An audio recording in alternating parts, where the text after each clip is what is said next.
പാലാ നഗരസഭ ഭരണസമിതിയിലെ ഭിന്നതയിൽ UDF സംസ്ഥാന നേതൃത്വത്തിന് കടുത്ത അതൃപ്തി. അടിയന്തര പ്രശ്നപരിഹാരം വേണമെന്ന് ജില്ലാ നേതൃത്വത്തിന് നിർദ്ദേശം നൽകി. ഇന്നലെ സ്വതന്ത്ര കൂട്ടായ്മ അംഗങ്ങളും മറ്റ് UDF അംഗങ്ങളുമായി നടത്തിയ ചർച്ച തീരുമാനമാകാതെ പിരിഞ്ഞിരുന്നു. പാലാ നഗരസഭാ ഭരണം UDFന് തലവേദനയായി തുടരുകയാണ്.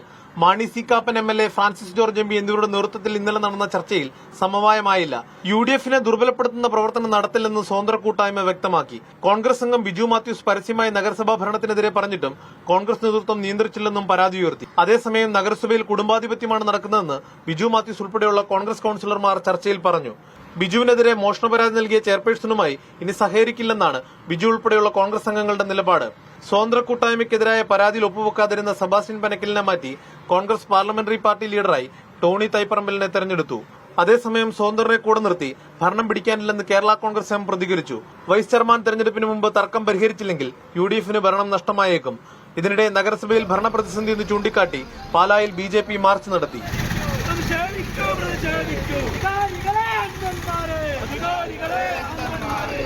മീഡിയ 1 കോട്ടയം.